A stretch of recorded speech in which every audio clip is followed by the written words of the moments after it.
Muy buenos días a todos y todas.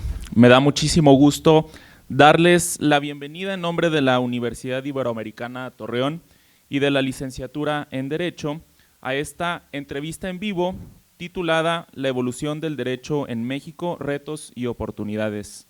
Una reflexión sobre los cambios normativos y jurídicos en nuestro país.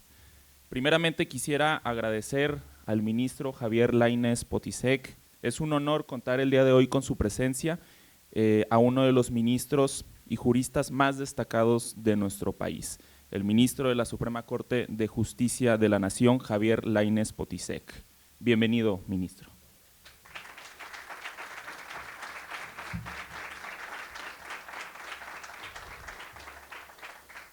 Y bueno, me permito leer su semblanza. Él es nacido aquí en Torreón, Coahuila. Desde diciembre del 2015,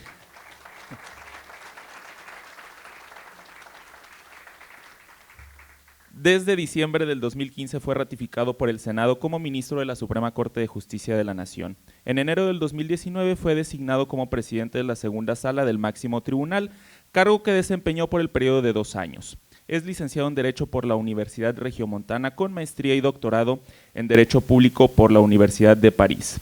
Fue consejero jurídico adjunto del Ejecutivo Federal por más de 10 años, subprocurador jurídico y de Asuntos Internacionales en la Procuraduría General de la República, procurador fiscal de la Federación, magistrado de la Sala Superior del Tribunal Federal de Justicia Administrativa, entre otros cargos. Ha sido profesor del Colegio de México y del CIDE, entre otros, y ha recibido condecoraciones tanto del gobierno de Austria como del gobierno de España. Le damos un fuerte aplauso de nueva cuenta, por favor.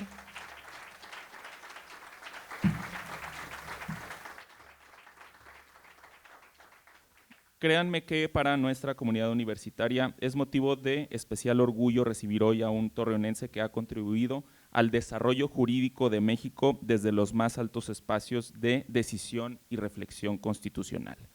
Sin más preámbulo, les invito a escuchar esta valiosa entrevista que sin duda enriquecerá nuestra comprensión del derecho y de estos desafíos actuales e institucionales que tenemos en México. También, antes de ceder el micrófono al ministro Javier Lainez Potisek, quisiera darle la bienvenida a Amir Murra Yacamán, que es alumno de la licenciatura en Derecho y que el día de hoy entrevistará al ministro Lainez. Entonces, sin más preámbulo.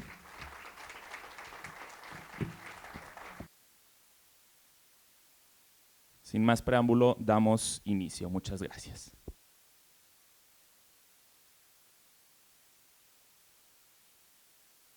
Muchísimas gracias a todos por estar aquí presentes y sobre todo muchísimas gracias a usted, ministro. Es un gusto para la universidad y para mí poder tenerlo aquí.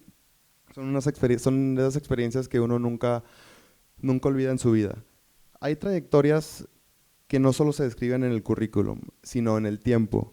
Javier Lainez Potisek ha dedicado más de 3 décadas al servicio público. Ha sido fiscal, académico y desde 2015 ministro de la Suprema Corte de Justicia de la Nación. Hoy, en un regreso simbólico a sus raíces, porque es originario de Torreón, Coahuila, nos acompaña para reflexionar sobre lo que ha cambiado en el derecho mexicano, lo que aún falta por cambiar y lo que nunca debe perderse, que es el sentido de justicia. Ministro, bienvenido y muchas gracias. Al contrario, gracias por la invitación. Feliz de estar, bueno, siempre estoy feliz cuando vengo a Torreón, ¿no? A pesar de el calor. Así es. Y de las tolvaneras. Pero bueno. Ministro, como una pregunta de apertura, ¿qué representa para usted esta oportunidad de hablar no como juez, sino como alguien que ha caminado el derecho desde muy joven hasta el más alto tribunal del país? Para mí es muy importante porque yo creo, y debo de reconocerlo, que sobre todo a nivel ministros, pero pues yo creo que también aquí hay colegas jueces y magistrados,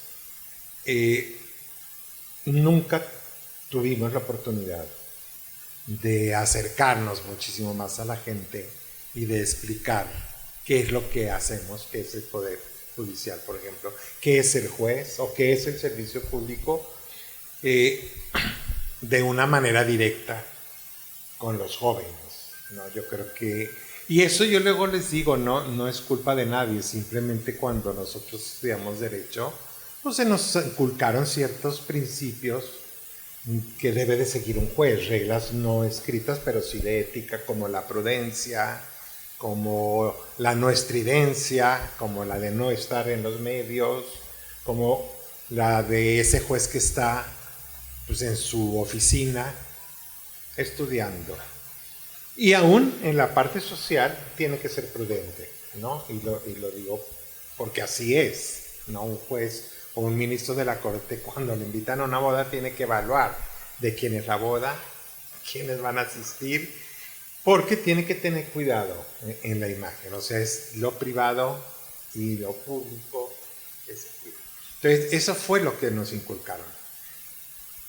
Por otro lado, pues si de repente sí nos vimos confrontados a una sociedad que poco nos conoce, o que poco sabe qué hacemos o qué hace un juez, o digo, servicio público estoy de acuerdo. Yo siempre en mis clases trataba de incitar a los jóvenes a que fueran al servicio público, a que trabajaran en la parte del derecho público, como una parte de aportarle a su país y de realizarse al mismo tiempo como ser humano, ¿no? Pero en particular, pues por eso estos ejercicios yo lamento pues que hayan ocurrido muy al final, o sea, en todo caso en situación, ¿no? Que hayan ocurrido muy al final. Claro que lo de las redes y todo es reciente, también tienen que entender que luego nosotros pues, no nos vemos bien haciendo TikTok. O sea, lo tienes que saber hacer también, ¿no? O enfrentarte a las redes, o es complicado, lógicamente es complicado, pero pues es una oportunidad. Hoy en día hay que vivir con eso, hay que subirte al tren de la tecnología y tratar de comunicar hoy en día así.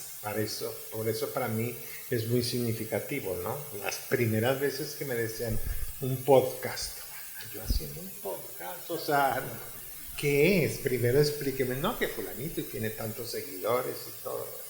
Bueno, pues a ver, vamos, ¿no? Pero creo que es muy valioso el poder comunicarte a través de los medios. Muchas gracias, ministro. Si tuviera que trazar un mapa de los momentos clave que lo trajeron hasta aquí, ¿por dónde empezaría? Eso está muy difícil, esa pregunta. No me la puedes cambiar. Claro que... A ver, espérame. Un momento clave para llegar a...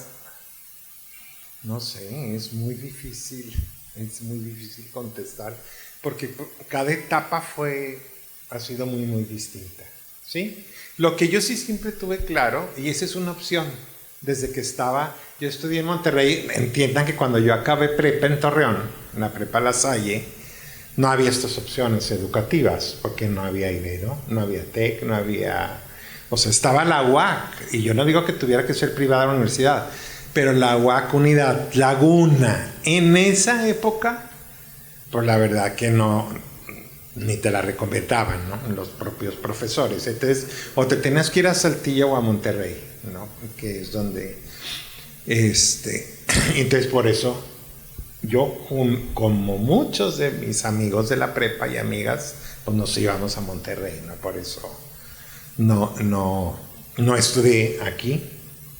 Yo tengo una hermana que estudió aquí en la Ibero y estudió Derecho, no ejerce, pero aquí estudió ya, sí tuvo ya esa posibilidad con estas nuevas instituciones. Pero digo, lo que a mí siempre sí me quedó claro, desde la facultad, es que a mí sí me gustó esa parte pública, del derecho público, derecho constitucional, derecho a lo que es el Estado, el acto de autoridad. Eso sí marcó. Ya mi tesis profesional en la carrera fue la reforma administrativa en México se llamaba, y sus etapas de implementación. O sea, ya iba a Derecho Público. A pesar de que estudié en Monterrey, donde era muy común que terminabas la carrera y pues entrabas a uno de los grupos industriales de Monterrey, ¿no? Yo opté más por el servicio público, siempre me fascinó esa parte de una decisión que tú tomas cuando estás en el servicio público impacta, o sea, puede impactar o participas de ella, no siempre tuve, o sea, empecé desde abajo, pero pues el participar en reformas importantes o en decisiones importantes, tú sabes que eso está impactando en el país y eso es fascinante. Como responsabilidad también, ¿no? El decir, bueno, yo estoy participando en tal o cual decisión que va a ser trascendental en ese momento para el país. Y eso a mí siempre me gustó. Ya después tuve oportunidad, pues vas subiendo en el escalafón porque la vida te va llevando.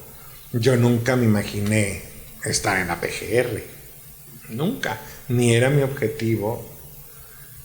Yo no quería irme a la PGR, fue una cuestión coyuntural, porque el entonces consejero jurídico en la época de Fox, en el cuarto año de Fox, lo hace el Procurador General de la República y entonces me dice, vámonos a la PGR. Y dije, no, yo a la PGR. Desde entonces le dije, no, mi aspiración en ese momento, dije, yo quiero ser magistrado del Tribunal de Justicia Administrativa Federal. Esa es mi aspiración, de cuando salga del Ejecutivo, irme a hacer carrera judicial allá, ¿no? Me insistió, me dijo, vamos, ayúdame, nos va a ir bien, sé que no es tu perfil, sé que no te llamaste, pero vas a ser su procurador jurídico y de asuntos internacionales, que es, digamos, la más bonita. No vas a ir a delincuencia organizada ni a delitos federales. Dijo, esa es la más tranquila también, ¿no? Digamos, y todo.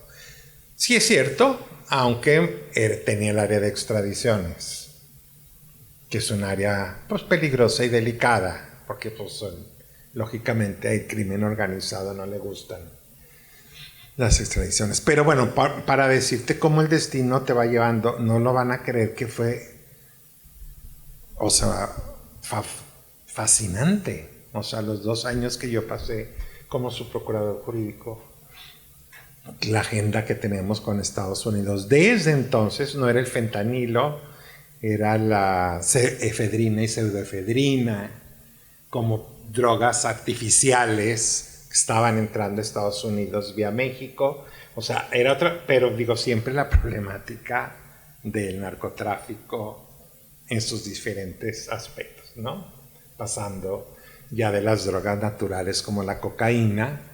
A mí me tocó mucho el problema de la efedrina y pseudoefedrina, que muchos jarabes o muchos medicamentos la usan, igual que hoy el fentanilo, ¿no? O los médicos anestesiólogos. Pero, y resultó fascinante, o sea, el trabajar para tratar de, en todo el sistema de procuración de justicia, de administración de justicia, me resultó muy, muy fascinante, ¿no?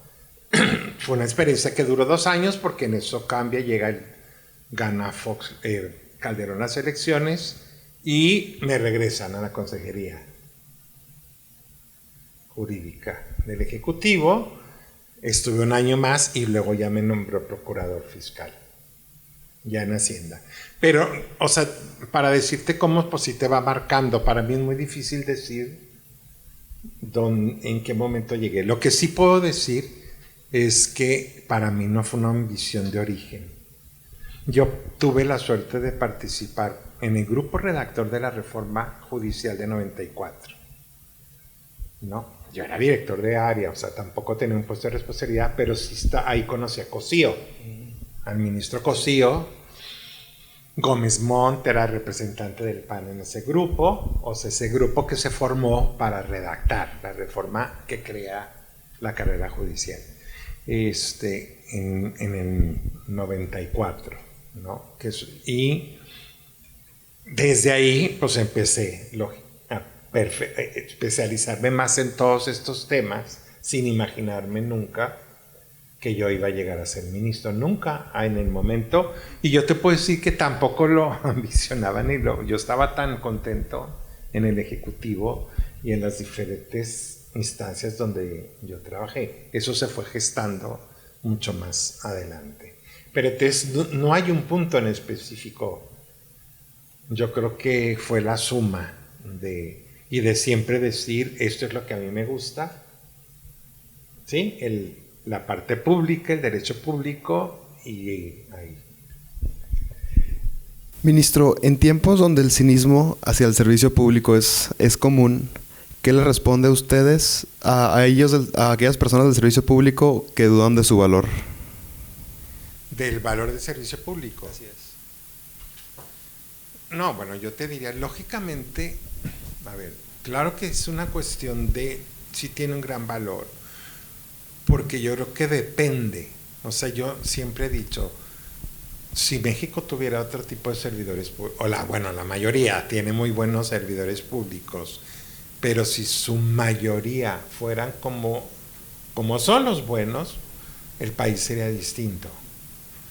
O en su caso no tendríamos retrocesos, que eso es lo más triste para mí. ¿Sí me explico? Cuando ves retrocesos que va a ser muy difícil de corregir, ¿no? Por ejemplo, y yo siempre les digo a los jóvenes, sobre todo, cuando voy a dar una clase, les digo, es que ustedes, por ejemplo, los jóvenes ya llegaron a la Facultad de Derecho o a cualquier carrera, ¿no? Con un México muy distinto, porque para ustedes, les digo, nunca fue tema, por ejemplo, que un partido ganara un día y luego ganara otro, y que hubiera oposición, ¿sí? Y libertad de expresión y todo eso. Pero pues tienen que entender que salimos de 70 años, de un régimen de 70 años, y para la gente de mi edad, yo les digo, a mí me tocó, les digo siempre, la colita. Porque cuando yo entro al servicio público, claro, yo tenía 23 años cuando entro al servicio público. Lo interrumpí a los 25 para irme a Francia, y en Francia estuve 5 años, porque hice tanto la maestría como el doctorado. Entonces estuve sufriendo en París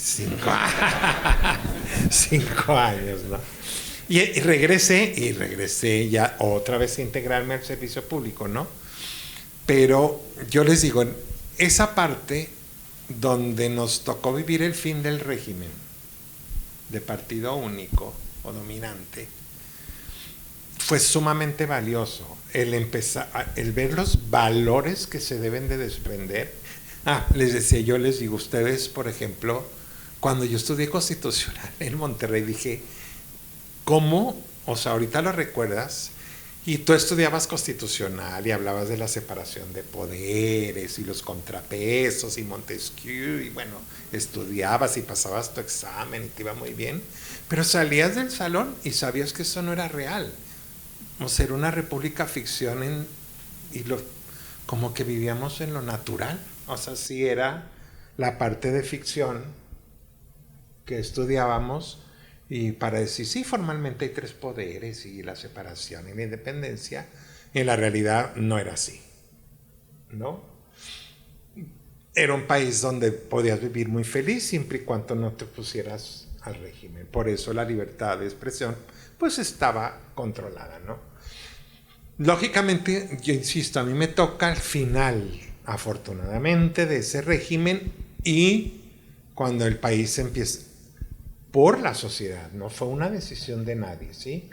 En 1900 se elige a Zedillo en 94, y en 97 el PRI, que era el partido que había postulado a Zedillo, pierde la Cámara de Diputados por primera vez en 70 años. Y eso empezó a revolucionar, y yo estaba ahí en la consejería donde empiezas a ver un poder legislativo que se empodera y que dice, yo apruebo el presupuesto y ahora sí lo voy a aprobar yo. Sí, en 2000, ya con la elección de Fox, se pierde el partido de Fox. En este caso, no tiene mayoría en ninguna de las cámaras, y ahí iniciamos que es Fox, Calderón y Peña Nieto. de gobiernos divididos, es decir, donde nadie tiene una mayoría en la Cámara, lo que propiciaba la negociación política forzosa. Y entonces empiezan a desarrollar muchos valores que no se habían vivido antes. Primero, la efectividad de la Constitución. ¿De acuerdo? O sea, pues sí, o sea, que el Congreso le rechazara una iniciativa al presidente, pues entonces ya se empezó a ver. El primer veto presidencial en 40 años me tocó a mí. La redacción fue en el gobierno de Fox, en una ley que él quiso vetar. Y no sabíamos, ¿y cómo se redacta un veto? Pues es que nunca se usaba. No se usaba porque el régimen tenía control del Congreso, entonces no era necesario. Pero cuando dices tú, ahí está el veto en la Constitución, entonces se va a usar.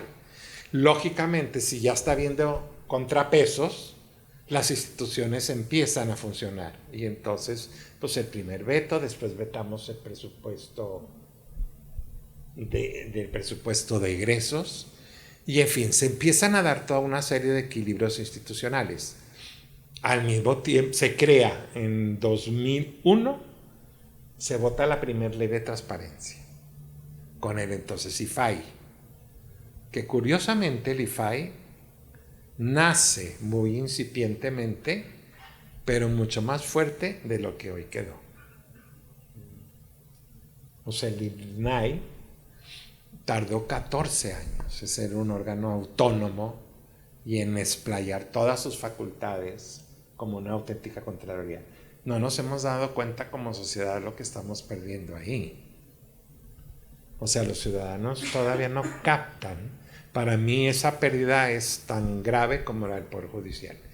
¿Sí? Porque eso permitía un control ciudadano. Aunque batallaran muchas veces, te negaban la información, pues siempre el gobierno te pretende negártela, pero tenías una institución que obligaba a sacar esa información, ¿no? Y que era muy dura para autorizar las reservas también que hacía el gobierno.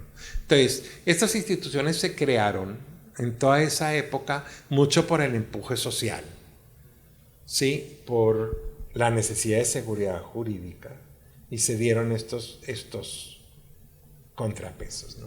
Para mí eso es de mucho valor, porque quienes vivimos eso, pues lógicamente yo les diría hoy a los jóvenes, bueno, pues nada más vean la historia contemporánea, tomen nota, porque les toca a ustedes defender lo que quieran defender.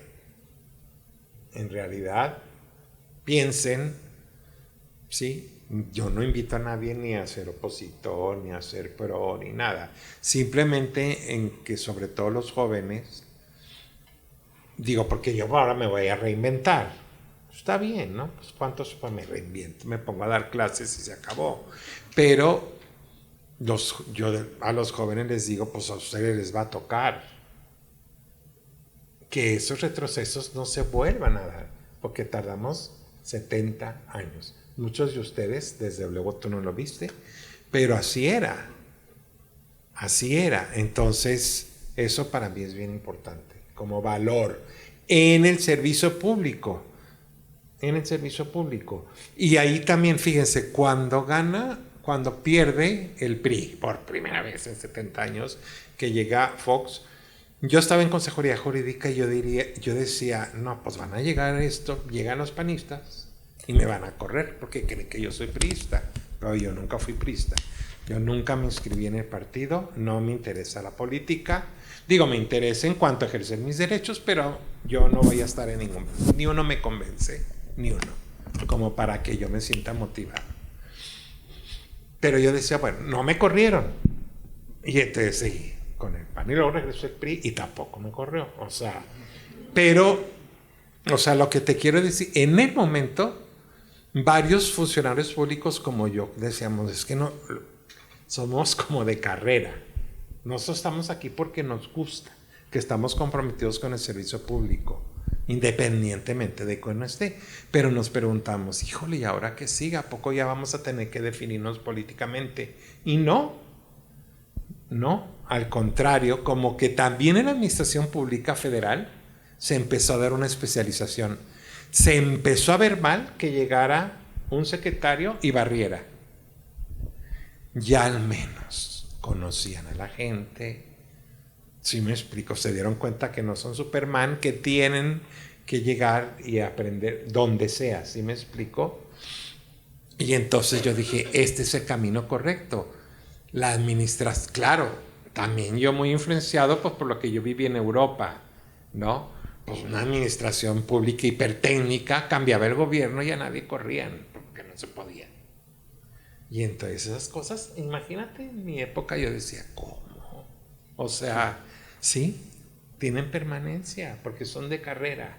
Entonces, esas cuestiones no se llegó a México en la Administración Pública Federal, aunque hubo una ley del servicio de carrera, se implementó muy mal, no fue un éxito, pero sí había muchas áreas del gobierno federal donde Hacienda es una de ellas, era muy, muy técnica, donde tenías gente que tenía años ahí. Entonces, para mí, esos también son valores.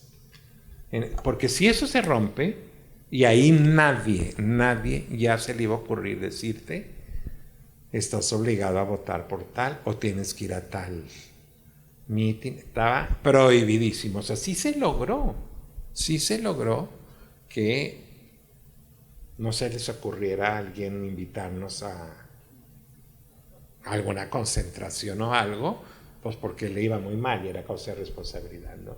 Entonces yo sí creo que esos valores son los que no se deben de perder, es donde puede haber retrocesos. Ministro, ¿cuál ha sido el momento más difícil de su carrera y qué aprendió usted de ese momento o etapa? El más difícil de mi carrera sin duda es el que estamos viviendo ahorita, inevitablemente. Si me explico, es algo que hace 3 años me hubieras dicho y te digo, no, eso no puedes pasar, eso está en tu imaginación, ¿sí? O sea, yo creo que, sí, tengo que ser muy franco, pues sí ha sido el más traumático, el más complejo a nivel personal y sobre todo a nivel institucional, ¿sí? Y de preguntarte qué va a pasar con el país, o sea, hacia dónde vamos, qué están haciendo con todos esos recursos humanos que se crearon durante los últimos años y que ya nos van a estar ahí. Entonces yo creo que ese ha sido la parte más difícil, porque fuera de eso, momentos conflictuales así no, siempre afortunadamente yo digo que tuve la suerte de hacer una carrera como muy como eso que te dije de la PGR, que nunca me imaginé, y luego estaba feliz porque primero estaba viendo derecho penal, que juraba que no me gustaba, pero pues, lógicamente ya estás ahí y te tienes que meter a eso. Y sí, y hubo muchas veces donde yo decía,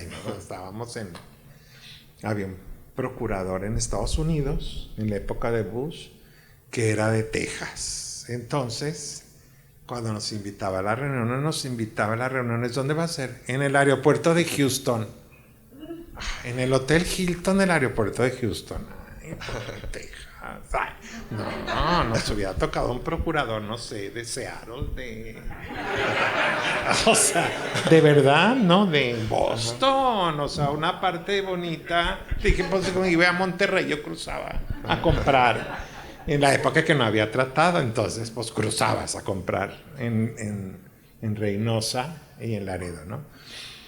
Pero bueno, y en muchas reuniones todavía yo sí decía, la verdad es que estoy haciendo aquí, o sea, porque eran temas muy, muy complicados, ¿no?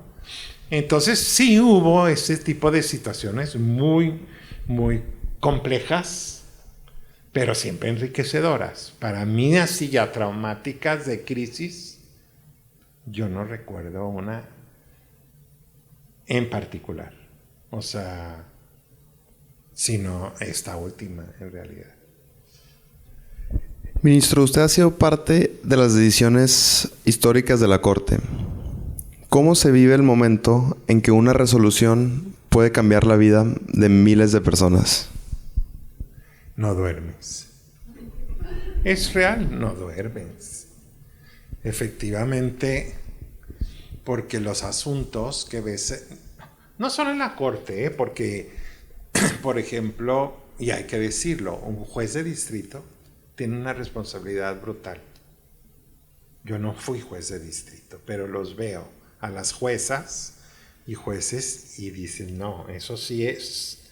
O sea, y él solitario, porque luego sigue el colegiado, ya son 3, al menos pues diluyes o compartes más bien la responsabilidad, ¿no? Pero como juez o jueza, tú decides la libertad de una persona. O decides una suspensión, o decides detener una expropiación, o una cuestión de violencia familiar, ¿no? Entonces, o sea, realmente ahí es donde ves, o sea, la justicia en esa instancia fundamental, ¿no? Que luego es revisable, desde luego, por un colegiado y puede llegar en algunos casos en la Corte, además de que la Corte ve acciones y controversias, que eso sí lo ven en exclusivas como competencia. Claro que sí, hay casos sumamente complejos donde sabes que puedes. Hay unos complejos porque pueden significar, por ejemplo, una cuestión monetaria, una cuestión fiscal que de miles de millones para el contribuyente o para el SAT. ¿Sí? Entonces, lógicamente el juez o el ministro no puede tomar su decisión por el costo de este asunto, ¿sí?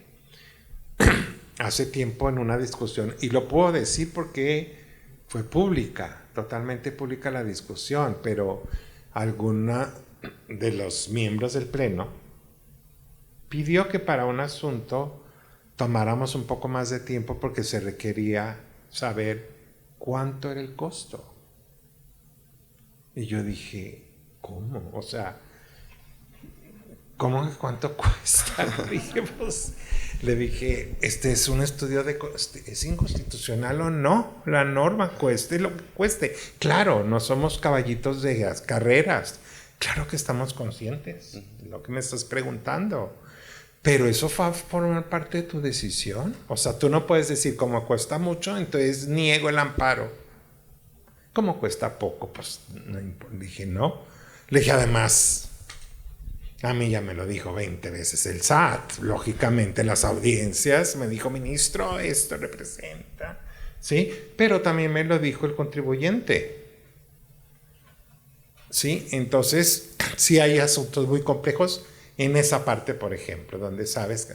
Pero hay otros asuntos doblemente complejos porque sabes que que involucran política pública que para el gobierno es bien importante.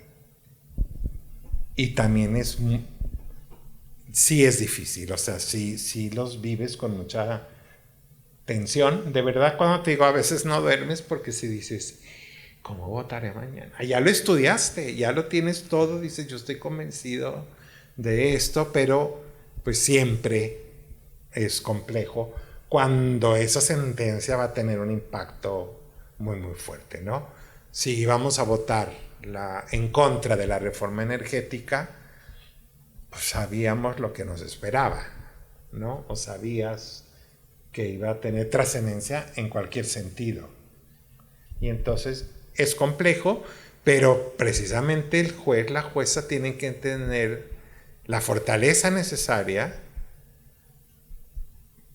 para manejar ese estrés y para no dejarse llevar por esas consideraciones. Si las tomas en cuenta, el juez no es un robot. Sí te preocupa, sí, claro que sí te preocupa, pero es donde tú tienes, yo siempre decía, es que si yo cambio, si yo tomo esta decisión, no voy a, o sea, ya es mi criterio, no voy a después a salir con, no. Se vale cambiar de opinión y lo dices, ¿sí? Pero pues no es por asunto, no sé si me explico, hay cuestiones donde dices, es que aquí el precedente, si tienes tiempo te cuento un asunto, por favor. Parece muy técnico, pero no es la tarifa, porque eso es de mi orgullo, porque yo fui ponente, cuando las tarifas de interconexión, ya ves que tenemos diferentes compañías telefónicas, ¿no? Entonces ellos se tienen que cobrar, porque si tu llamada sale de una compañía, para que llegue a la otra, se tienen que interconectar forzosamente, ¿no? Entonces la ley dice, pónganse de acuerdo y cóbrense centavos o lo que tenga que ser por el uso de la terminación de la llamada. Si no se ponen de acuerdo, yo pongo la tarifa, ¿no?, de interconexión en telefonía celular. Y después tenemos a un operador predominante, que es Telmex, que además ahí la autoridad, si dice la ley y desde la Constitución, ahí sí le tienes que fijar una tarifa, ¿sí? Cuando tiene más de la mitad de mercado. Entonces, ahí la autoridad, o sea, no lo va a dejar a que se pongan a negociar. Entonces, si yo te fijo una medida específica que está en la ley para decir, tú vas a cobrar tanto, ¿no? O sea, tratar de equilibrar un poco el mercado, ¿no? No sé si me explico, ¿no? Pues un día, entonces, estando en la Constitución, cuando hacen independiente a la COFETEL, le dicen, tú tienes que fijar las tarifas asimétricas, así se llaman. Tarifas asimétricas cuando encuentres a un operador preponderante. Todos sabíamos quién era el operador preponderante, ¿no? Entonces, tienes que fijar, le decían al nuevo órgano, la COFETEL autónoma, una tarifa asimétrica, es decir, vas a compensar para que los más pequeños pues le paguen menos a Telmex que lo que Telmex le paga. Y entonces ya el IFETEL fijó la tarifa, tantos centavos por, ¿no? Y tú, Telmex, les permites por tantos centavos, pero sí se cobraba, ¿no? Y el Congreso un día cambia la ley y dice, no, el preponderante tiene que prestar su infraestructura gratis. Se llamó tarifa cero. Tú no les cobras a los demás, y si les pagas tú a los demás, pero los demás no te pagan a ti, ¿no? Telmex se fue al amparo y dijo, es mi infraestructura, pero además lo interesante aquí, independientemente de lo técnico, de entender todas estas cuestiones técnicas, aquí la liticera que decía el quejoso, ¿no?, en el amparo, es que el Congreso no le toca fijar las tarifas asimétricas, porque eso se hace con metodologías específicas, muy técnicas. Por eso se le entrega esa potestad al órgano regulador, que es el técnico, que es el que con metodologías internas, a mí me las enseñaron incomprensibles, desde luego, no me lo la metodología no le entiendo nada. Pero bueno, eso no tenía por qué entenderle, simplemente pues son metodologías que aplican los técnicos para llegar a los 20 centavos o a lo que tengan que cobrar. Entonces sí, los técnicos sí nos decían, sí, pues tarifa cero pues no existe en general en el mundo. Algo, sí me explico porque pues siempre... Pero bueno, la liticera le toca al Congreso. Pues lógicamente yo hice mi proyecto y dije, no. Precisamente esa es la parte técnica que se va al órgano. Y lo dice la Constitución. Tú fijas las tarifas de interconexión, porque es una actividad técnica, no política, ¿no? ¿De dónde sacaste cero? Entonces, era bien delicado, fíjate ahorita que me dices tus cuestiones delicadas, porque déjenme decirles que teníamos, pues el gobierno estaba interesado en que se mantuviera, y era en la época de Peña Nieto. Porque, curiosamente, la tarifa cero fue muy benéfica. O sea, sí había hecho que bajaran los costos de telefonía. Entonces, imagínate cuando oyes los argumentos de quien te dice esto ha sido excelente como medida porque se han bajado los costos de telefonía. Y entonces está bien, o sea, lo tomas en cuenta, pero tú dices, bueno, sí puede ser que fue benéfico, pero yo estaba convencido, salió por unanimidad en segunda sala. Como ponente yo dije, pero no le toca al Congreso, porque el Congreso, como puso cero, en otra reforma, en una de esas madruguetes, a las 3 de la mañana, dice, hoy amanecí y le puso un peso. Y ahí van a decir, no le toca al Congreso, porque el Congreso no tiene esa aptitud técnica, y por eso se hizo autónoma la... Entonces el argumento para mí era muy claro, dije, no le toca. El problema es que tienes por un lado que te dicen, hijo, le ha beneficiado mucho, por otro lado, presiones legítimas, las telefónicas extranjeras, en la época de negociación del primer periodo Trump del tratado, me decían, ese asunto lo tiene Trump en su escritorio, el de las telefónicas. Y compañías que te decían, yo vine a México a invertir por la tarifa cero. ¿No? Entonces, para que veas cómo es de un lado y del otro. Y luego veías la prensa. A mí me dijeron, el ministro Telmex. Porque le estaba dando la razón a Telmex. O sea, era políticamente bien complicado. No es que fuera Telmex. Yo no es que quisiera darle la razón a Telmex.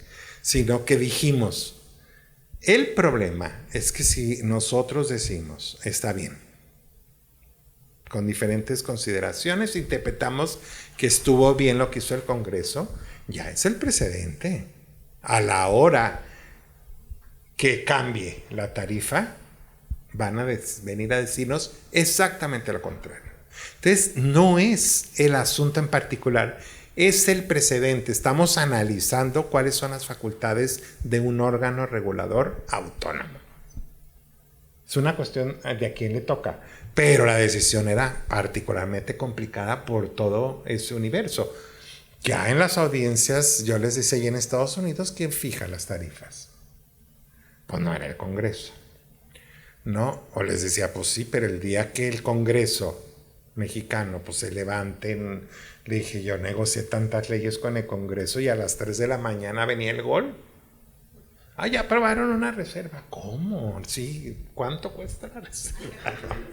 Entonces, le dije, pues así es. Entonces, el estudio de constitucional era cuáles son las facultades del órgano constitucional autónomo, más allá del caso.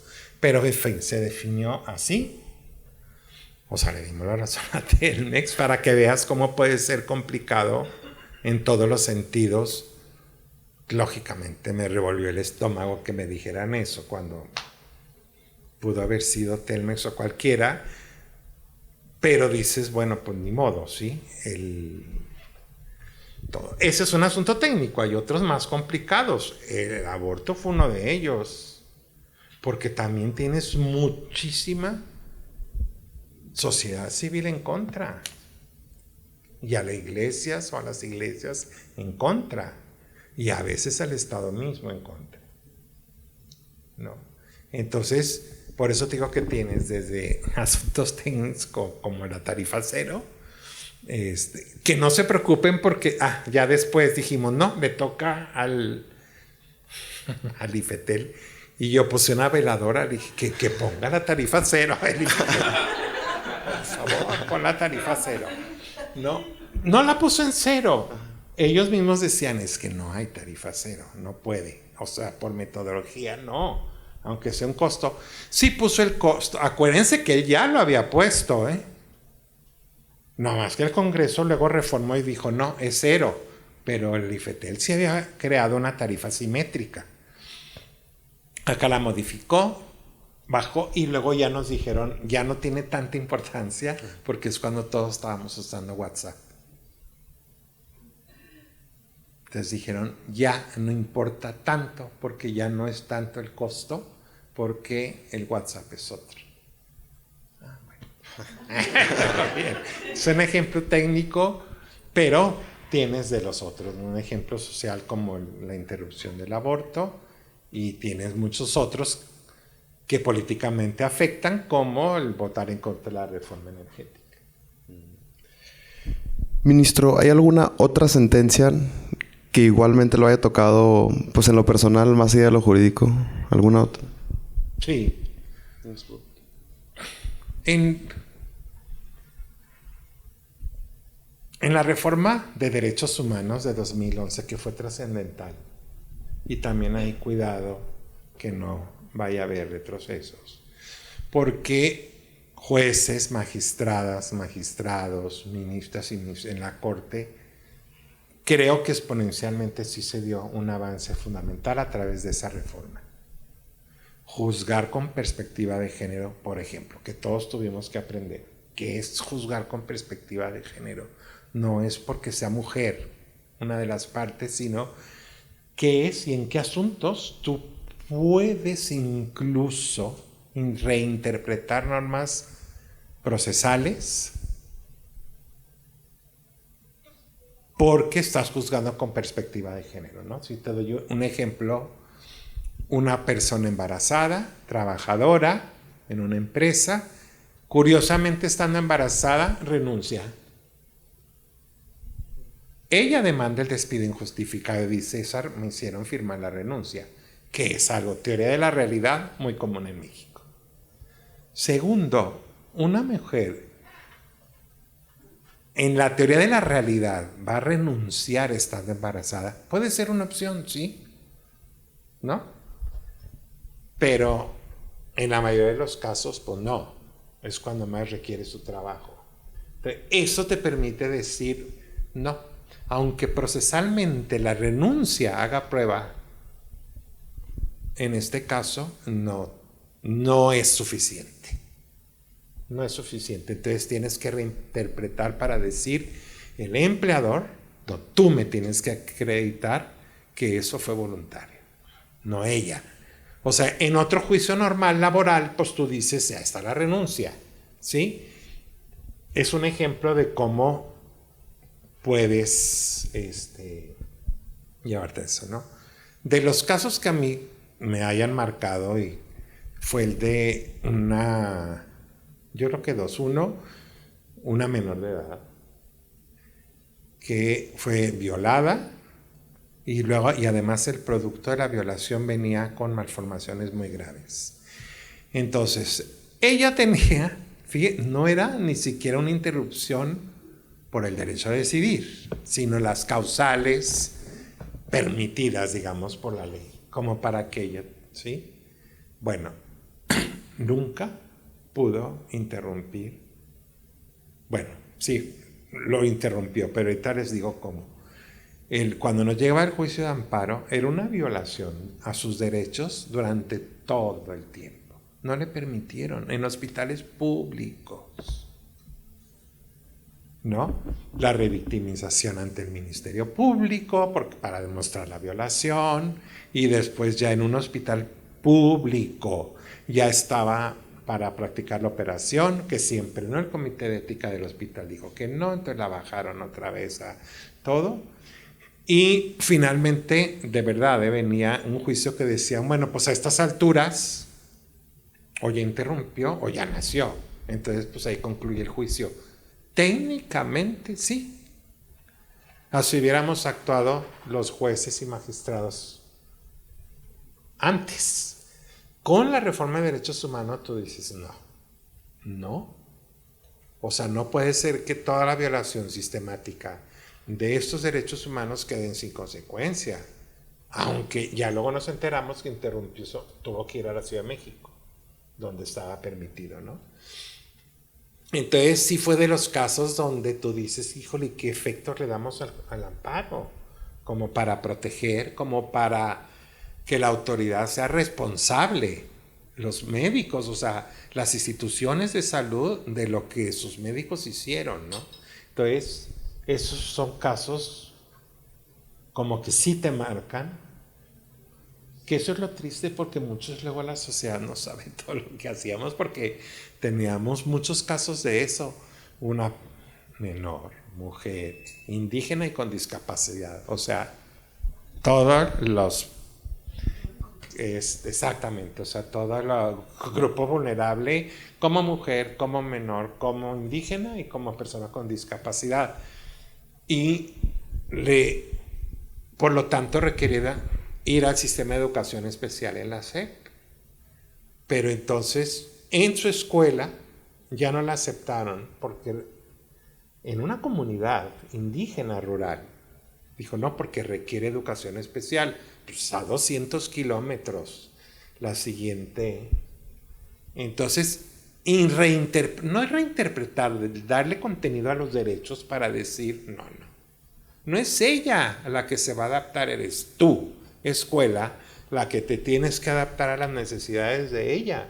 ¿Cómo que a 200 kilómetros para la escuela de educación especial de la SEP más cercana? No, eres tú, conforme a los nuevos tratados internacionales en materia de discapacidad, tú te adaptas, no ella a lo que tú le digas. ¿Sí me explico? Entonces ese tipo de asuntos son los que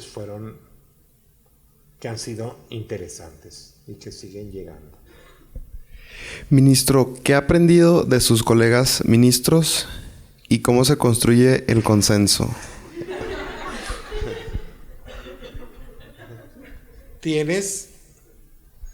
Sí requieres mucha madurez. No, de verdad, para decir, una vez se concluye la sesión, se olvida todo, ¿no? No tanto la sesión pública que ustedes ven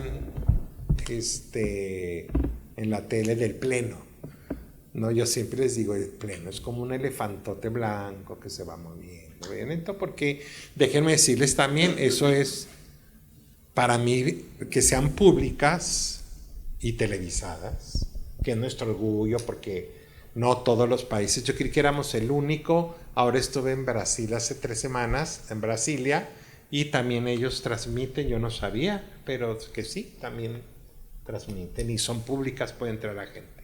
En la nuestra puede entrar la gente, pero además se transmite por el canal judicial, ¿no? Y eso siempre tiene ventajas y desventajas. Yo siempre, antes de ser ministro, yo estaba en contra. Yo decía, eso no le aporta nada benéfico a la sentencia.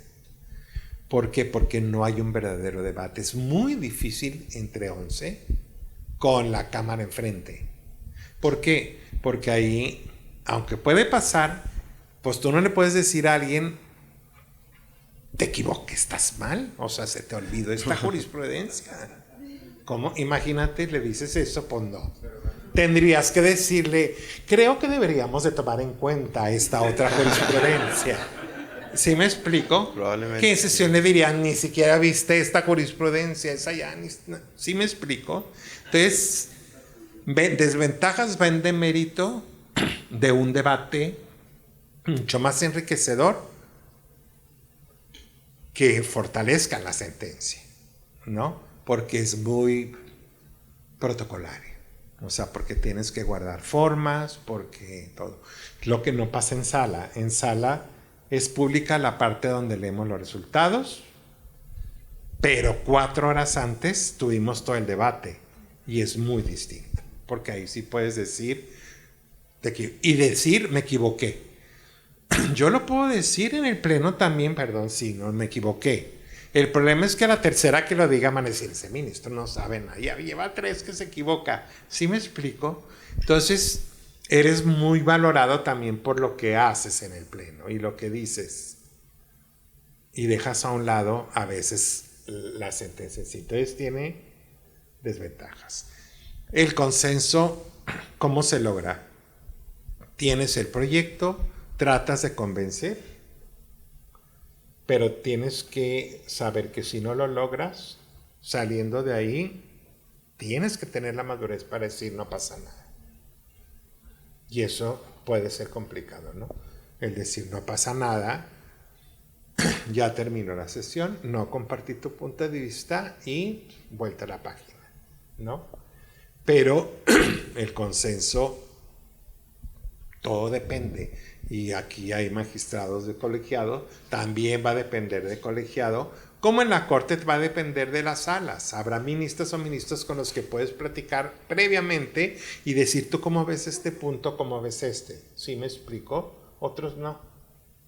Entonces, sí es complicado lograr consenso, pero pues si no, para eso está la mayoría. Ay, te duele, y a veces te duele porque dices, ¿cómo me mayoritearon esto? Digo, ellos también tienen el derecho a decir, ¿cómo votaron esto? No puede ser.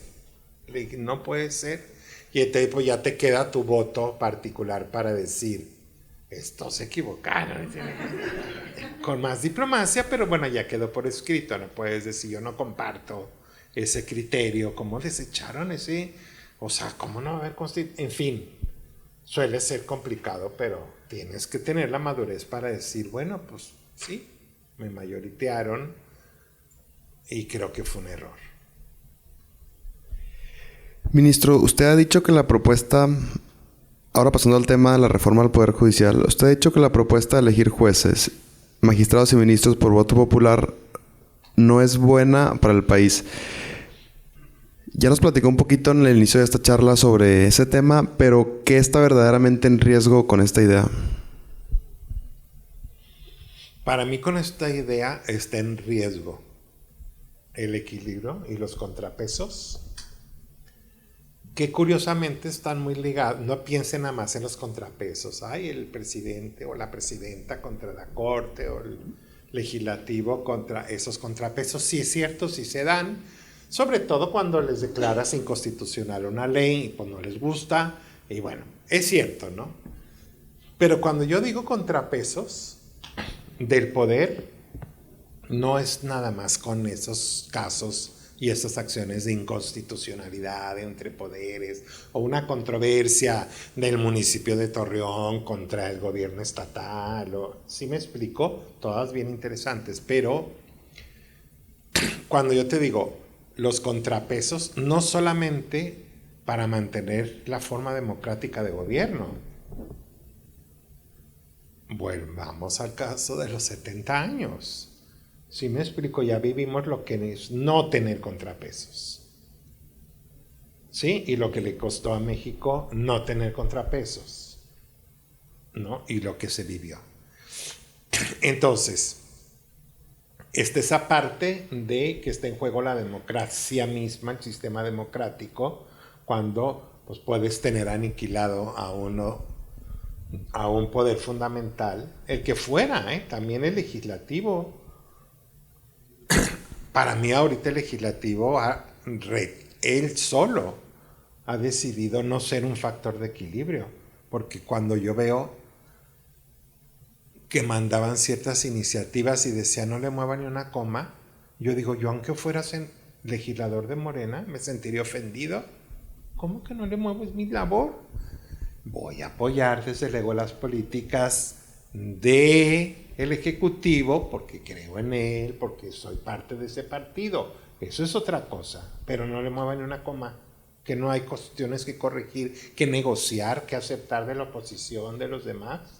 Sí me explico, pero bueno, ellos decidieron ya no ser un factor de contrapeso, de poder. A ellos también les toca decirle al Ejecutivo, no, espérame, esto no, o esto no así, mejor así, en fin.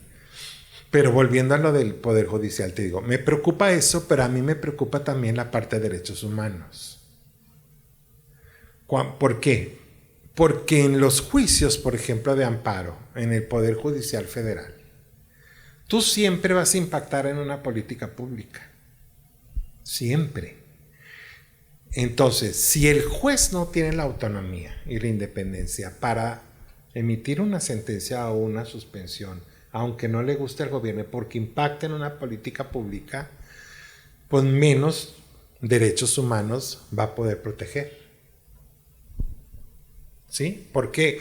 Porque siempre en la protección de un derecho humano o casi siempre vas a impactar en una política pública. En este caso, que les di de la interrupción, claro que impactas, pues entonces le dices al Estado, ojo, no puedes hacer lo que estás haciendo. ¿Sí me explico? En materia de interrupción de labor. No puedes hacer lo que estás haciendo. O en el alcance de ese derecho, como lo fijó la Corte, no solamente es el derecho a decidir y hacerlo, sino que es parte de la seguridad social. Entonces tienes que prestar ese servicio. Pues lógicamente al gobierno no le gusta o le impacta. No. Entonces, el problema de que se rompa, o sea, que no haya un poder judicial autónomo, con jueces autónomos que ya no puedan tomar estas decisiones, mi temor mayor es que pueda impactar en los derechos humanos. Sobre todo, acuérdense que fue bien difícil proteger los derechos humanos, estos DESCA, los ecológicos, los culturales, sociales, culturales, que son derechos como muy abstractos. ¿Sí me explico? Es muy complicado la defensa, porque generalmente, por ejemplo, generalmente ahí nunca hay, voy a entrar un poco parte técnica, no, es raro que haya interés, bueno, puede, pero más que interés jurídico hay interés legítimo, ¿no? Es una comunidad o alguien que aunque no esté directamente afectado, ¿no? Etcétera, puede interponer un juicio, ¿no? Nosotros tuvimos un caso bien interesante de patrimonio cultural. 2 jóvenes se fueron al amparo porque los paraderos del Metrobús de Reforma en la Ciudad de México vieron que había anuncios. En los paraderos pusieron anuncios, ¿no? Entonces, su argumento era no se cumplió con el principio de legalidad porque la empresa que hizo eso, a la que el concesionario tenía que tener autorización del INAH y del INBA porque es una zona de monumentos históricos y artísticos. Todo un perímetro en Reforma, ¿no? Y entonces dijeron, no, esas autorizaciones son violatorias del principio de legalidad y por tanto me impactan en mi derecho cultural. ¿No? Porque me estás poniendo, fue muy cuestionado desde que lo construyeron el Metrobús de Reforma, porque era Reforma. Tan es así que ese no tiene las estaciones grandotas como los otros, sino están al ras, o sea, están muy, muy cuidados, ¿no? Pero entonces, ahí tú dices, bueno, interés legítimo, lo traía negado en primera instancia, nos dijimos, no, pues si hay interés legítimo. ¿No? Y la primera instancia porque dijo no, porque según tu credencial de elector, donde tú vives ni siquiera se ven. Entonces decíamos nosotros, no, bueno, pero la defensa del patrimonio cultural va más allá. Mínimo dijimos si viven en el área protegida, que no era una solución óptima, porque yo dije, a ver, yo ya no estoy y a poco yo no podría entonces ampararme como parte del patrimonio de la Ciudad de México, ¿no? Pero bueno, por lo pronto ellos sí vivían ahí. Entonces la Corte en la segunda sala dijimos, sí tienen interés legítimo y concedimos.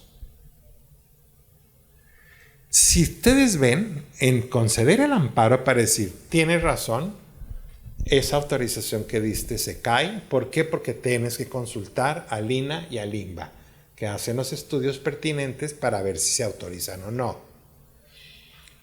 Lógicamente impacta en la política pública del gobierno de la ciudad, en el propio concesionario de los paraderos, ¿sí? Pero además, vea qué interesante, efectos generales sin querer.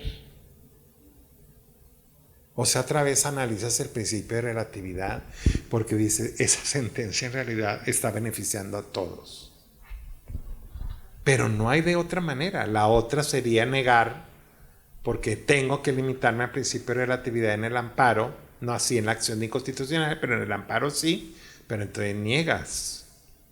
¿Sí me explico? Entonces, todas estas valoraciones a las que nos vimos obligados a partir de la reforma de 2011 y que creo yo que aportaron mucho para avanzar en el avance de estos derechos, creo que es lo que puede estar muchísimo en riesgo cuando no tienes la autonomía, no como un privilegio, sino como la fortaleza que te va a poder permitir actuar con todo. La Suprema Corte de Justicia, no saben la cantidad de leyes que hemos anulado, sobre todo locales, porque no consultan a las comunidades indígenas ni a las personas con discapacidad. Cuando está en las convenciones es obligatorio consultarlas, ¿no? Pero ha sido a golpe de te tumbo toda la ley. ¿Consultaste? Pues es una ley indígena. Lee el convenio 169 de la OIT, ya forma parte de la Constitución. Tienes que consultar. ¿Sí me explico? Ahora ya hay posturas en la nueva corte que van a decir que, bueno, que han dicho que no puede el Tribunal Constitucional. Entonces, esas son las cosas que pudieran, igual que con personas con discapacidad, legislar en materia de discapacidad y te dice la convención, dice no, tienes que consultar a ver qué quieren ellos, qué opinan ellos, ¿sí? Nada sin mí, dice la convención, o sea, de personas con discapacidad, o sea, hay que consultarlo.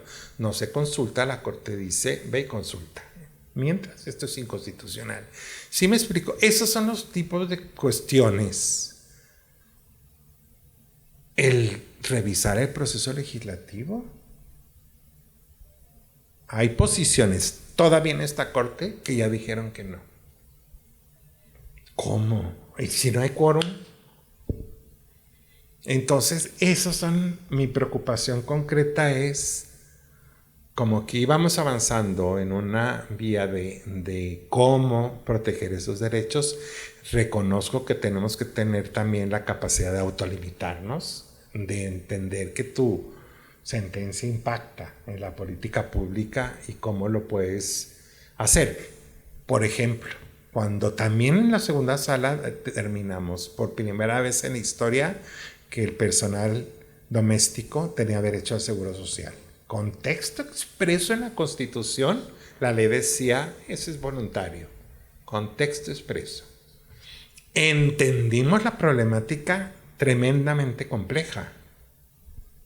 En las audiencias, el gobierno, Hacienda, nos decía, no saben lo que esto significa. Es sumamente complejo. Claro que es complejo porque pues, es entonces reconocerle a calidad de patrón, con todo lo que significa. Entonces, o sea, incluso decíamos, pues al contrario, entonces ya no van a tener trabajo, no los van a contratar. Pero además, ¿cómo computar las horas? En fin, bien complejo. Por eso nunca se había atrevido a interpretar algo que estaba muy claro, que la Constitución le ponga trabajadores domésticos, así venía, así dice en el 123.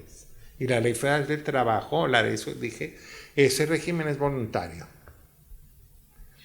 Entonces, ¿cómo vuelves a insistir en que es voluntario? Pues no me pidas eso. Entonces, ¿qué se hizo? En la sentencia se cuidó y se dijo, ábrase con un programa piloto, que terminó viéndolo el Seguro Social como un programa piloto para hacer regímenes simplificados que facilitaran todo este esquema, ¿no? Pero hay cosas donde ya no puede, o sea, tu interpretación ya no puede ir en un sentido tan ortodoxo, aún por los problemas que implica, porque entonces sería decir, bueno, pues entonces que sigan así porque es muy complejo. También con los albañiles es muy complejo y con los trabajadores del campo. ¿Sí me explico? Entonces, esas son mis preocupaciones. Es que ya modificaron la ley de amparo y dijeron prohibidísimo cualquier amparo con efectos generales. Está bien, principio de relatividad. Pero en estos casos, entonces, ¿qué vas a hacer? O sea, fue la pregunta que nos hicimos nosotros. ¿Se está rompiendo el principio de relatividad? Pues sí, de alguna manera, porque esa sentencia va a beneficiar a todos. Pero entonces, ¿qué es? ¿Seguir negando? O decir, es la única manera de proteger Sí pusieron en la Constitución el interés legítimo. Sí cambiaron el parámetro constitucional con la reforma. Pues entonces, pues como país hay que asumir las consecuencias, ¿no? Y ahora yo después decía, ahora es el juez el que tiene la culpa. O sea, ahí está. Ahora resulta que el juez se le ocurrió otorgar ese amparo, ¿no? O el ministro, o la magistrada. Esas son mis inquietudes. Sí me preocuparía esa parte. Muchas gracias, ministro. Pasando al bloque de jóvenes, derecho y dignidad, ¿qué valores no deberían negociar nunca quienes se dedican a este oficio?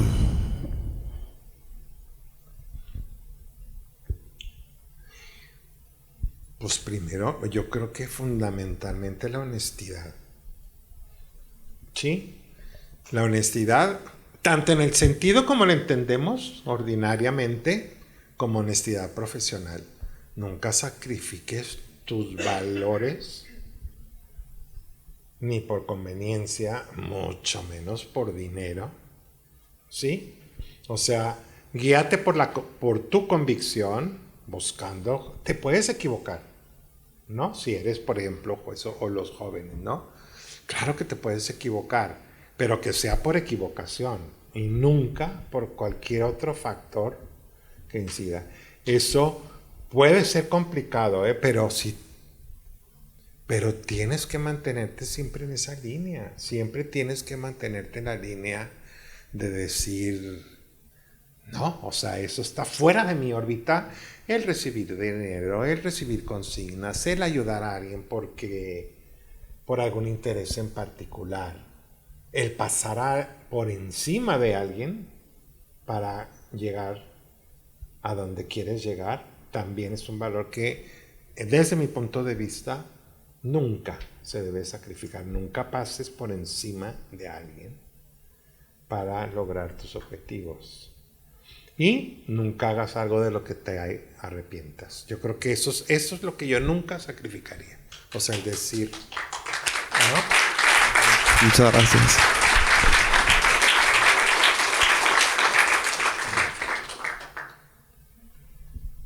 Muchas gracias por su respuesta, ministro. Sin duda alguna, una respuesta que a mí y a todos nos hace reflexionar ya seas abogado o seas otra profesión. Sí es un valor que nunca debe estar en tela de negociación. Ministro, ¿qué le ha enseñado el derecho sobre usted mismo como persona? Esa también está muy difícil. ¿Qué me ha enseñado el derecho? Sobre usted mismo como persona. No, estamos ahí. Bueno, es que voy a ser redundante. Yo creo que a mí el derecho lo que me ha enseñado es, insisto, o sea, ¿qué es lo que queremos como sociedad? O sea, ¿respetamos la regla de derecho o no la respetamos? A mí como persona, pues eso tratas de repetirlo y aplicarlo, aunque no estés hablando de una sentencia. ¿Sí me explico? Por eso yo creo que a todos nos pasa, ¿no? Pues si te pararon el tránsito y luego tú mismo te dices, pues no hagas lo que no debiera de ser. Acuérdate que se nos ha dicho mucho que en México, cuando se habla mucho de si la corrupción es cultural, ¿no? O no es cultural, si lo llevamos en la sangre o no. Claro que no lo llevamos en la sangre, pero sí es una cuestión de educación, tanto en la familia como en las instituciones educativas, ¿no? ¿Por qué tiramos un papel? Pues porque sabemos que no va a pasar nada. No se han dado tantas veces estos ejemplos. Vas a otro país y ¿por qué no lo tiras? Porque sabes que está mal. Entonces, creo que esa parte debe ser fundamental para todos, que tiene que ver mucho con no hagas lo que no quieras que te hagan. Eso llegas a la regla del derecho, la rule of law, o sea, sí, el Estado de Derecho es eso, pues el respeto de derechos de los otros. Yo creo que eso es lo más importante, ¿no? Y lo ideal sería que todos lo aplicáramos, insisto, no nomás en la carrera, en todo, porque de ahí viene todo, desde mi punto de vista. ¿No es cultural? No. ¿Pero es educativo? Sí. Ministro, hay quienes entienden el derecho como técnica, como norma, como estructura, pero otros, como usted, ministro, lo ha entendido también como un camino y como una vocación. Si tuviera que resumir en una sola frase lo que el derecho ha significado en toda su trayectoria y en toda su vida, ¿cuál sería? Una regla de conducta. Una regla de conducta. Eso ha significado el derecho para mí. ¿Sí? O sea, el cómo conducir todo, o sea, cómo conducir tu vida, ¿sí me explico? Eso sería así como un resumen de lo que a mí me aporta el derecho.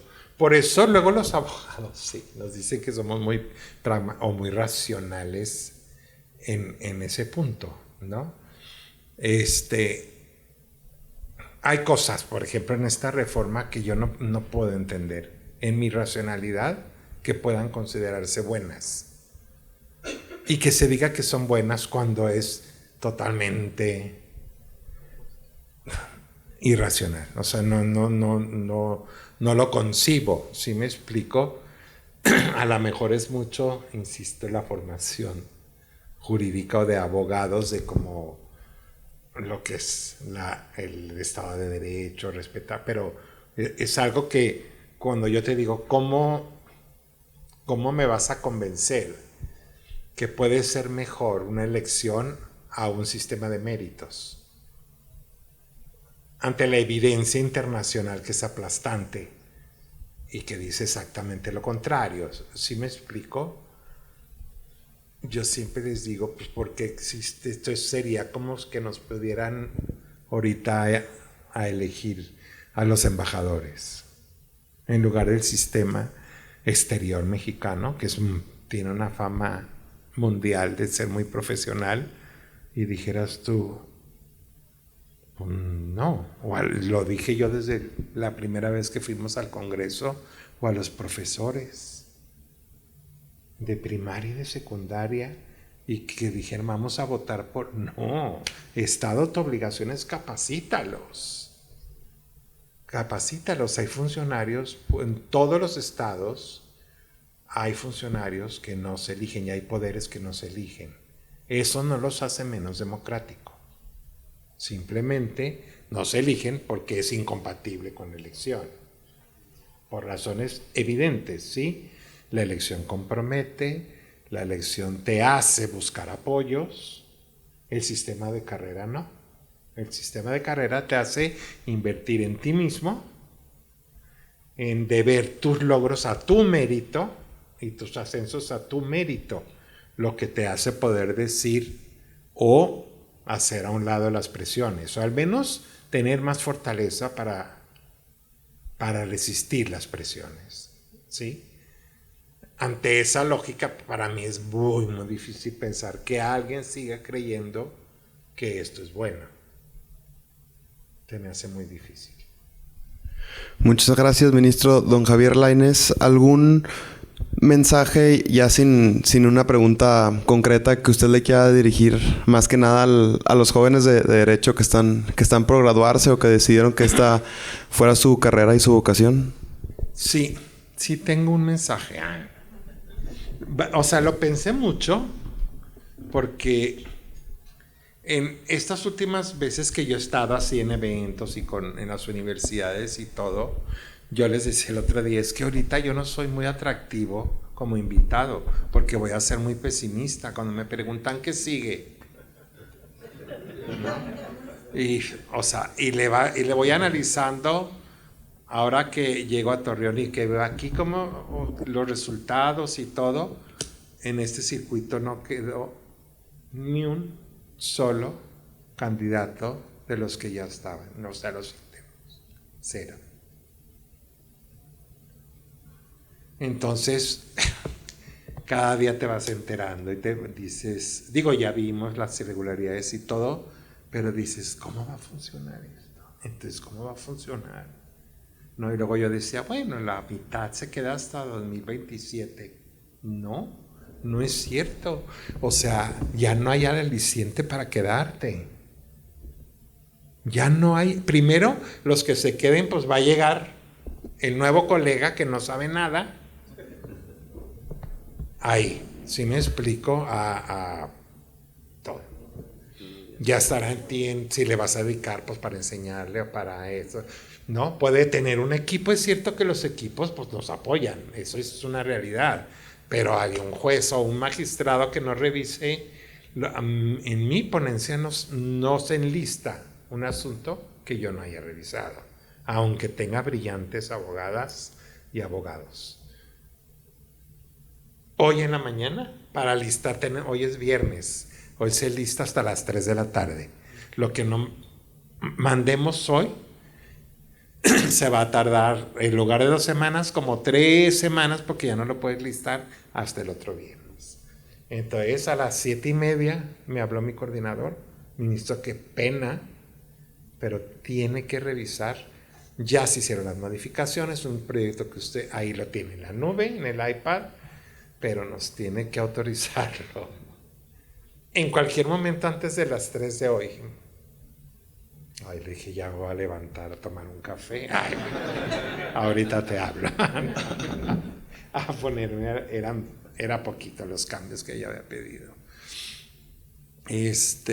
Pero entonces sí, lo que yo, o sea, les diría a los jóvenes sobre todo,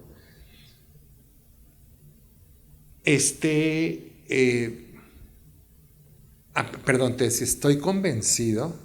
Yo decía, ¿cuál es la solución? ¿Cuál va a ser la solución? ¿Quién corrige? Tenemos que esperar que haya un cambio de gobierno. Insisto, yo no quiero verme como opositor. Yo creo que yo, como todos, le deseamos a la presidenta el mayor de los éxitos en materia de seguridad pública, por ejemplo.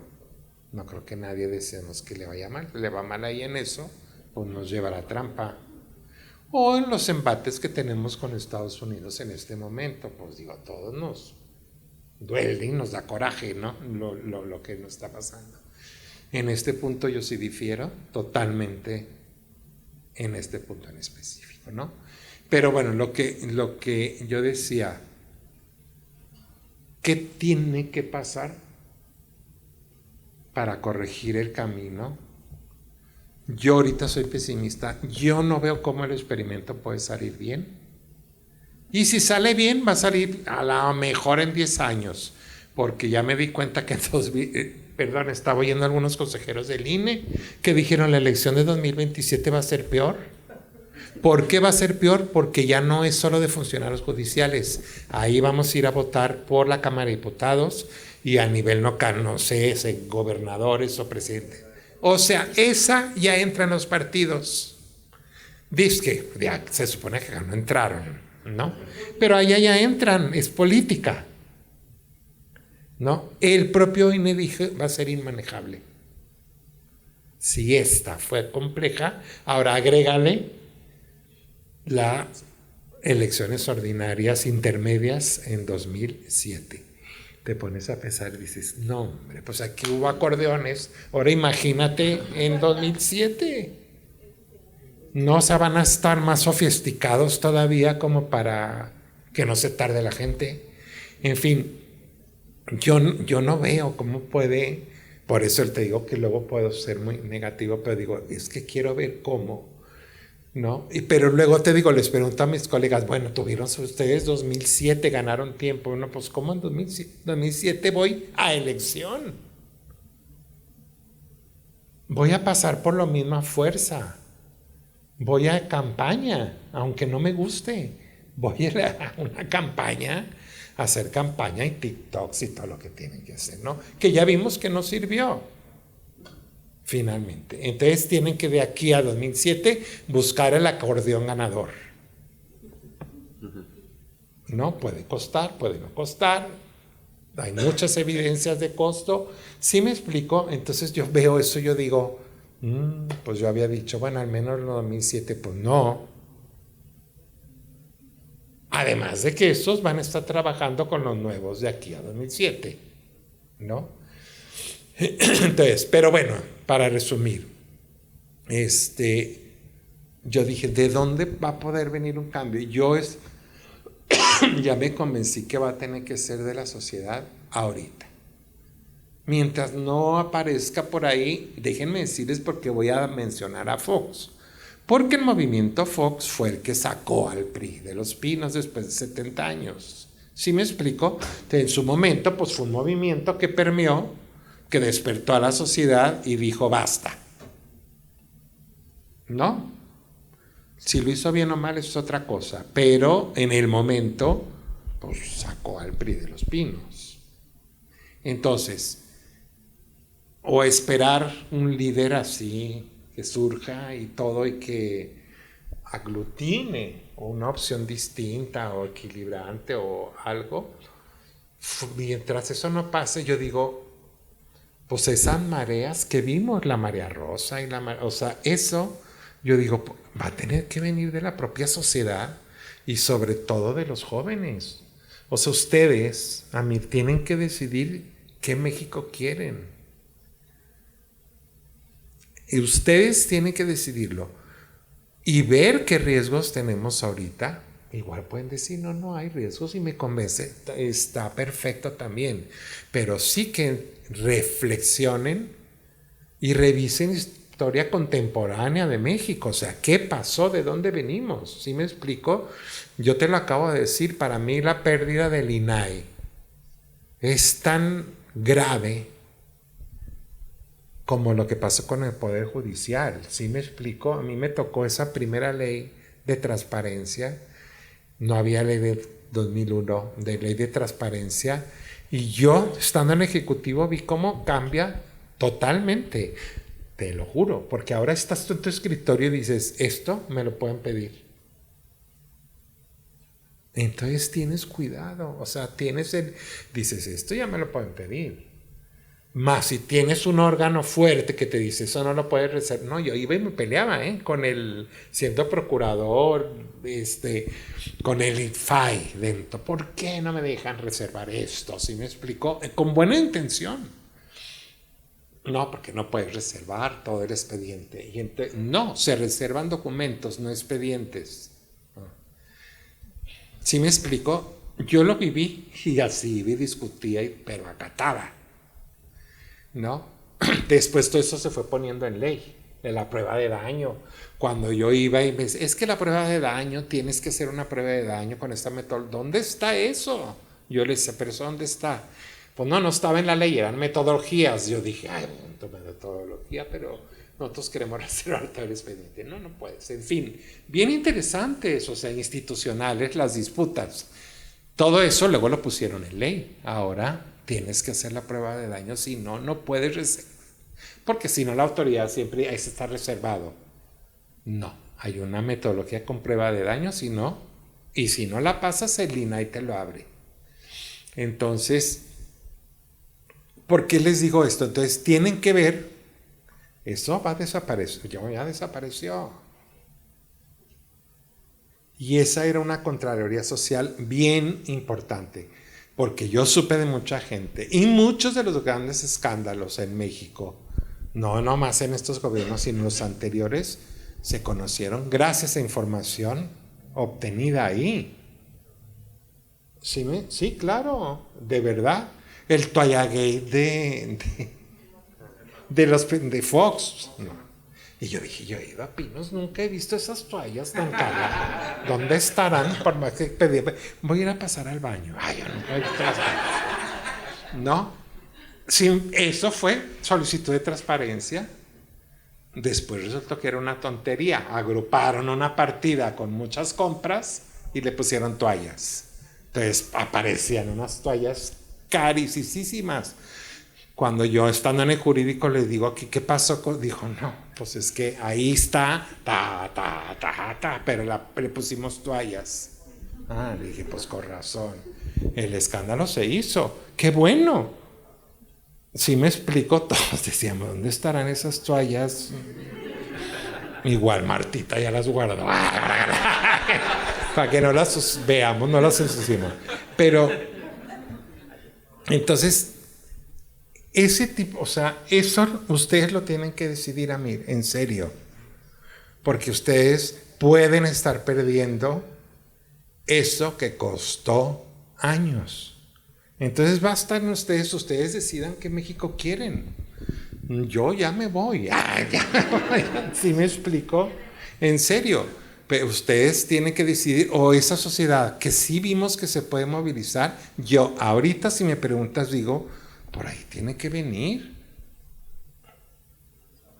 No, o sea, por ahí tiene que venir, tenemos elecciones intermedias, repiensen, nadie pensó en el equilibrio de poderes y el electoral estaba decidiendo el otorgar una mayoría calificada, desde mi punto de vista inconstitucional, pero una mayoría cuando el régimen electoral mexicano, precisamente por los abusos del pasado, estaba hecho para que nadie pudiera modificar la Constitución por sí solo.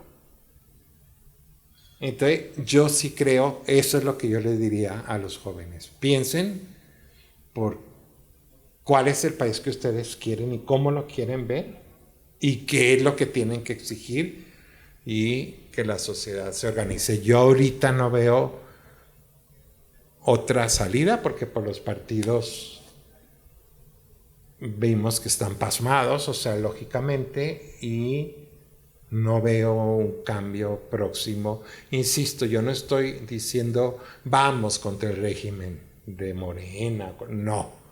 Los que quieran estar a favor, pues estén a favor, pero sí que reflexionen como jóvenes, porque para mí sí hay retrocesos. ¿Pueden decirme no? No, ministro, nosotros creemos que así está bien. Muy bien. Para mí sí hay porque lo viví. Y el INAI, o IFAI, no nació por voluntad del presidente. Yo les digo igual que la autonomía de la COFESE. No es que creen, que un día se levantó Peña Nieto y le dijo a la gaviota, oye, ¿y por qué no hacemos autónomo? ¡Ah, qué buena idea! Dije, claro que no. Fue una imposición legal de decir, ¿quieres esta reforma? Vamos por esta. No, tiene que ser autónomo. ¿Sí? Los empresarios, los grupos de poder, decir la COFESE tiene que ser autónoma porque es técnica, por ejemplo, ¿no? Le dije, así se crearon. Yo no diría gracias a ellos, a pesar de esos gobiernos se crearon.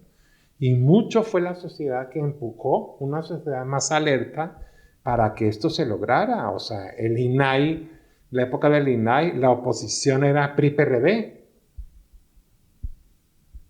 ¿Sí me explico?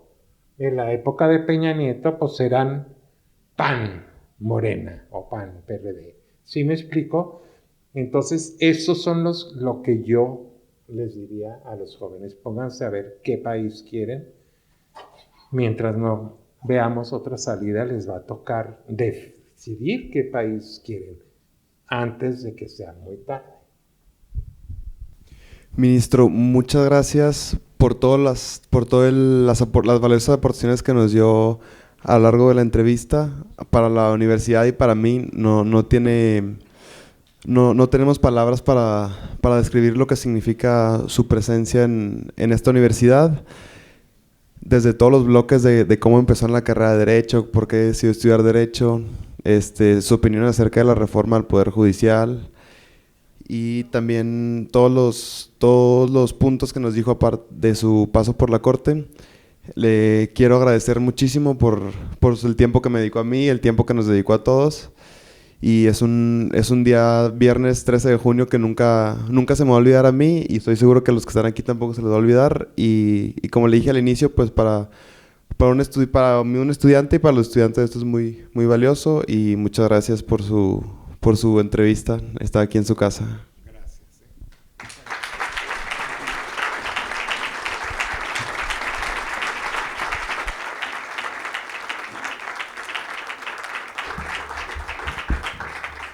Muchísimas gracias, Amir, y muchísimas gracias, señor ministro Javier Lainez Potisek. A nombre de la Universidad Iberoamericana y de la licenciatura en Derecho, le quiero hacer entrega de varios presentes que tenemos para usted el día de hoy. La Universidad Iberoamericana Torreón otorga la presente constancia al ministro Javier Lainez Potisek de la Suprema Corte de Justicia de la Nación por esta entrevista sobre la evolución del derecho en México, los retos y oportunidades y una reflexión sobre los cambios normativos y jurídicos en nuestro país. Torreón, Coahuila, a 13 de junio del 2025, la verdad nos hará libres.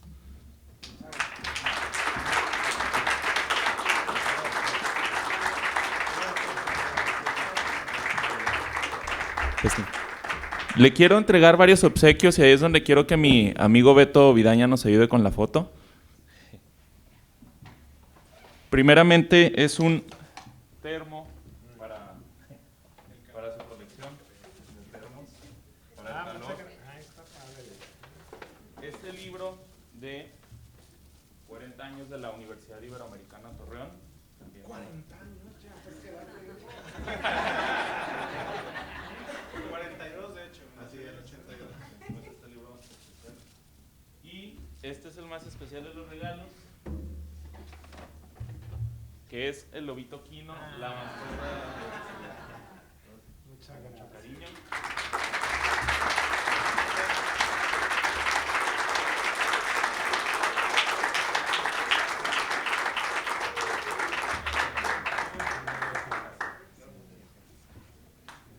Muchísimas gracias. Le comentaba al ministro que esta es su casa. De igual manera, para todos los presentes, alumnos, alumnas, abogados, abogadas, docentes, público en general, la Universidad Iberoamericana es su casa, la licenciatura en Derecho también, y pues agradecerles.